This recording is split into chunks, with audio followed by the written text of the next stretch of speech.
A nossa reflexão desse domingo, o segundo do Advento de 2024, se baseará no Evangelho de São Lucas, no capítulo 3, do 1º ao 6º versículos.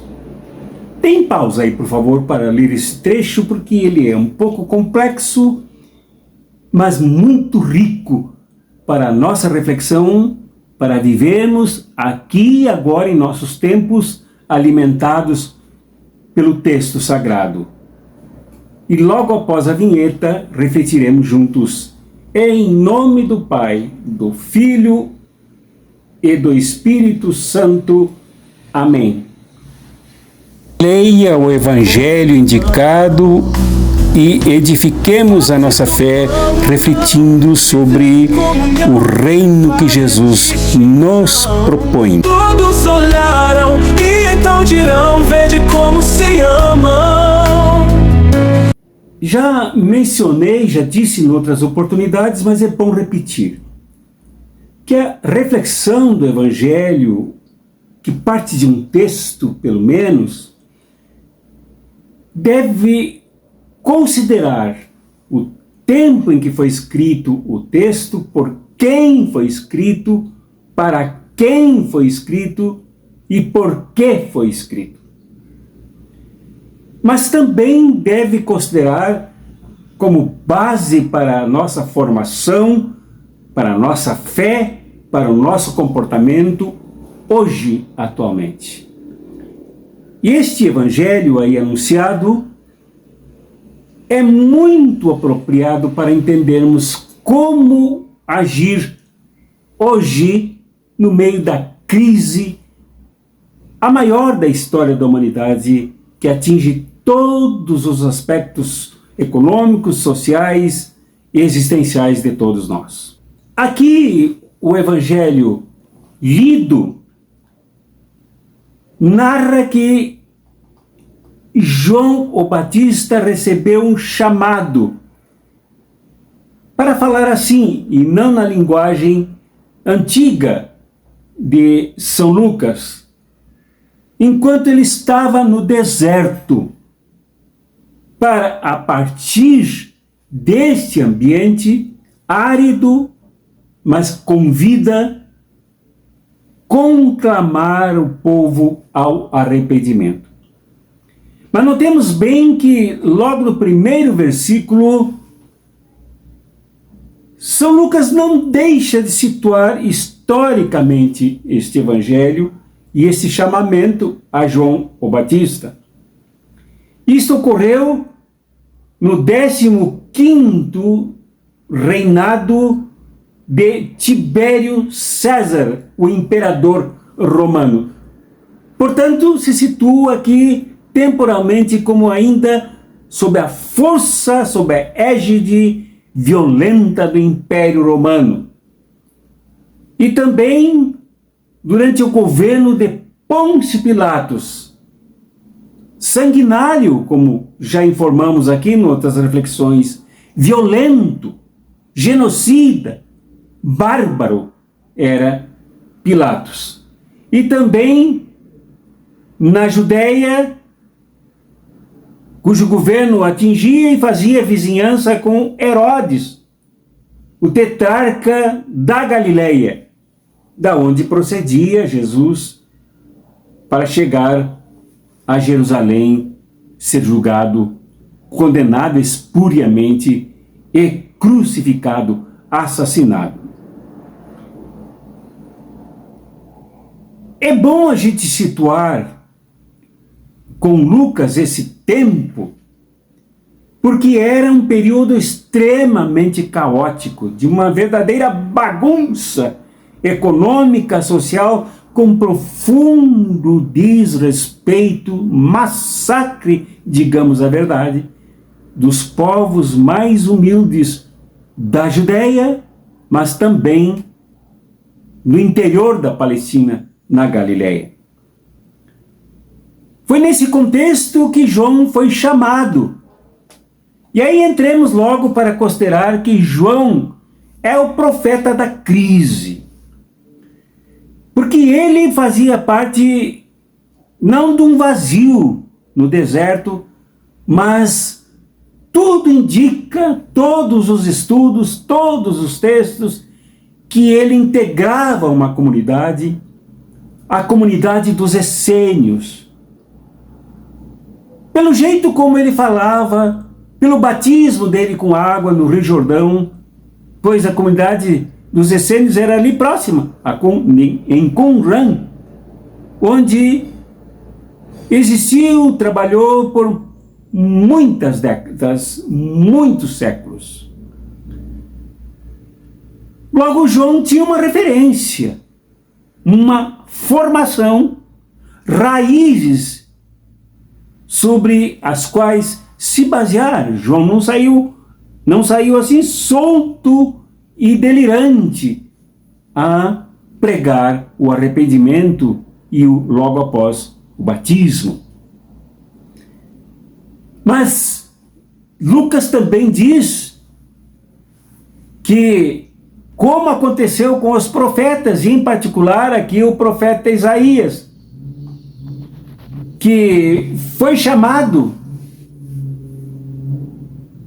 no templo de Jerusalém para ser profeta no meio do povo. E quando o povo se exilou na Babilônia, foi exilado na Babilônia, arrancado da Judéia para a Babilônia, perdendo todas as suas referências, inclusive o templo religioso, lá foi Isaías juntamente com o povo, para apoiar o povo, fortalecer, consolar, animar, alimentar as raízes culturais do povo. Isaías se sentiu chamado naquela oportunidade, e nenhuma palavra aqui diz respeito a João o Batista, evidentemente, porque está lá na antiga aliança. João Batista começa na segunda aliança, portanto, é ignorância afirmar que Isaías já falava em João o Batista. Não falava. Não falava.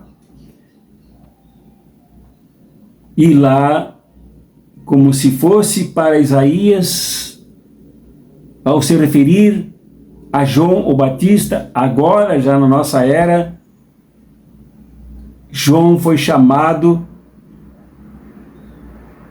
com as mesmas palavras dirigidas a Isaías: voz do que clama no deserto, preparai o caminho do Senhor, tornai retas as suas veredas, pois que todo o vale será aterrado, e todas as montanhas e colinas niveladas.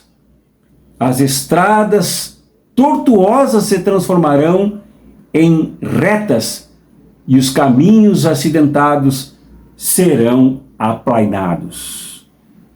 João entendeu, nesta referência profética, que ele seria chamado, então, a exercer o ministério da profecia, a ser um profeta. Quer dizer, em plena crise, quando os profetas silenciaram por mais de 3 séculos, porque foram assassinados, perseguidos pelos que se chamavam filhos de Abraão, eliminados em virtude do que eles apontavam nos reis, os sacerdotes, muitas vezes classificados como maus pastores, que jogavam o povo na miséria, as viúvas no abandono, os trabalhadores e trabalhadoras sem seu salário justo, vivendo em casebres sem qualidade de vida. Os profetas denunciaram isso, acusaram essa situação toda como culpa da ruptura da aliança, da antiga aliança, ao fazerem acordos e compromissos com opressores da região, como por exemplo, da Babilônia. Agora, João é chamado a ser esse profeta, nesta crise, neste vácuo imenso, de mais de 300 anos de silêncio profético.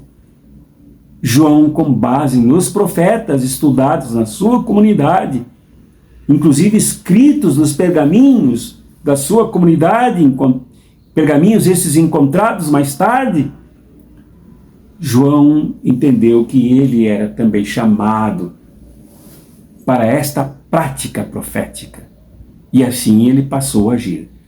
Profeta da crise. João era o profeta da crise, o profeta da transição, porque crise no grego quer dizer exatamente isso, transição, ponte de travessia. E ele fez esta ponte, ele foi essa ponte, ele praticou a profecia da crise. E a afirmação principal dele na mensagem é de que ele, como o preparador dos caminhos do Messias, vinha tornar as montanhas, as colinas niveladas, como também as estradas tortuosas, que deveriam ser transformadas em retas e caminhos não acidentados, mas de caminhos adaptados a uma realidade confortável para o trânsito que ele anunciava, para a superação e libertação desta crise que transformava, como eu disse no começo, a humanidade, e não somente essa região, como veremos no último versículo desse trecho. Um tremendo caos. Caos muito próximo de uma noção de inferno. E estas montanhas, então, deveriam ser derrubadas para que esse caos da crise fosse eliminado. E quem eram essas montanhas? Quem eram esses tropeços pelo meio do caminho? Quem eram esses que tornavam os caminhos tortuosos? Estes eram os mencionados no primeiro versículo. Tibério César, com seu império romano poderoso, bárbaro e invasor, que ocupava os territórios para sugar os impostos e as riquezas do povo. Também era montanha de obstáculo para esse caminho que João precisava abrir, Pôncio Pilatos. Este assassino que mais tarde julgou Jesus, esse criminoso que dominava esta região, defendendo não os interesses dos habitantes, das populações aqui da Judéia, mas os de Roma, de César, do Império Romano. Também Herodes era uma das montanhas que deveriam ser aplainadas, afastadas do caminho pelo qual João proclamava a sua mensagem e abria a entrada para o Messias sem esses morros, sem essas montanhas. Mas mais adiante também Anás e Caifás, os sacerdotes do templo, tornaram a religião no templo uma montanha e curvas que deveriam ser afastadas deste caminho. Estes morros de pedra rígida deveriam ser afastados, porque eles impossibilitavam a realização das pessoas. Por outro lado, finalmente, havia um outro morro, uma outra montanha, havia um outro caminho tortuoso, que era as desavenças havidas entre judeus, os habitantes da Judéia, do tempo este de João o Batista, que se orgulhavam da sua religiosidade, que se orgulhavam de ser filhos de Abraão, coisa que João o Batista rechaçou, porque não basta dizer-se filhos de Abraão, segundo a linguagem dele, a linguagem enfática de João o Batista. Deus mesmo podia fazer qualquer pedra filha de Abraão. Não basta afirmar. Agora, então, na proclamação de João o Batista, é preciso superar esta montanha usada pelos sumos sacerdotes Anás e Caifás e todos os seus familiares, todos os seus milhares de aproveitadores, como os fariseus mais tarde, como você viu no Evangelho de São Marcos, como você verá aqui no Evangelho de Lucas, se constituírem montanhas de destruição destes povos aqui, submetidos à subserviência de uma interpretação legalista à luz dos interesses do Império Romano e desses grupos, dessas castas, dessas montanhas dominadoras aqui, que tornavam os caminhos tortuosos para a realização completa dessas populações aqui habitantes. Este evangelho, segundo a minha sugestão, que deve ser traduzido como uma mensagem para a nossa crise de hoje, mostra que João se levantou em plena crise, porque o deserto aqui tem dois significados. O primeiro deles, uma memória rica, intensa, de um povo escravo que cortou esse deserto, criando caminhos até a terra prometida, a terra da liberdade. E ali depois, sob esses acordos, sob essas articulações por cima, feitas pelos interesses dos maiorais, acabou afundando entre essas montanhas aqui. Mas é uma memória. O deserto é uma memória. É uma memória que também, agora no segundo ponto da minha interpretação, é também o lugar em que o profeta encontra a memória dos profetas que denunciaram tudo isso. O deserto é uma referência que vai ao encontro dos essênios, ao encontro da profundidade construída pela comunidade de João o Batista. Portanto, o deserto, no meio da crise, é o lugar, é o tempo onde encontramos também alimento para agir de forma responsável, o repertório do discurso que devemos pensar e fazer, do comportamento que devemos construir. E este repertório motivou milhares e milhares de pessoas que, conforme o registro de historiadores contemporâneos não bíblicos, não sagrados, que confirmam que João foi uma grande influência nesta região. E estas multidões foram chamadas ao arrependimento.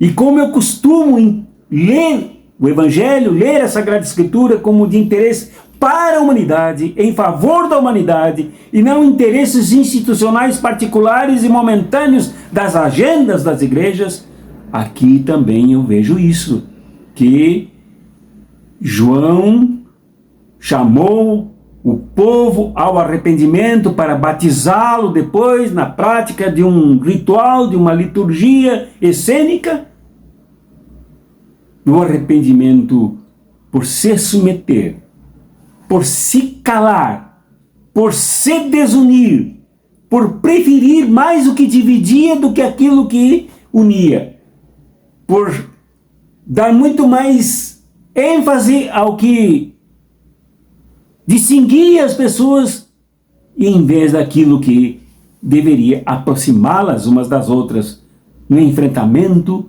dessas montanhas e desses caminhos tortuosos. Por isso João chamou ao arrependimento. Por isso isto é uma lição. É uma lição para nós que precisamos sempre fazer o caminho da metanoia, isto é, o caminho do arrependimento. O arrependimento que vem de referências da pregação de um profeta que se ampara na formação do deserto, se ampara na memória do êxito da libertação, se ampara nas missões proféticas para denunciar, inclusive o próprio povo, que precisa ser criticado também, denunciar e levar a transformação. Isso é muito bom, isto é maravilhoso, isto é abençoador, isto é curativo, isto é libertador.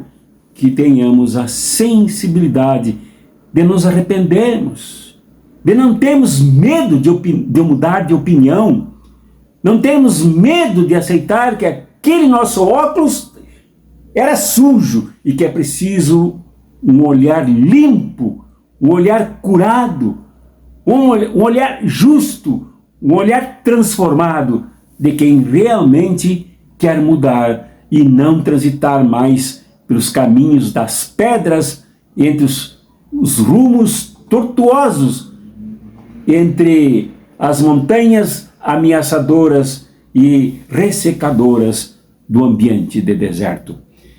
Esse caminho do arrependimento é o caminho que todos devemos trilhar, é o caminho da crítica, da autocrítica, da autoavaliação, é o caminho da avaliação com o outro, para o outro também, de solidariedade ao outro no seu erro, para que se liberte dos seus erros.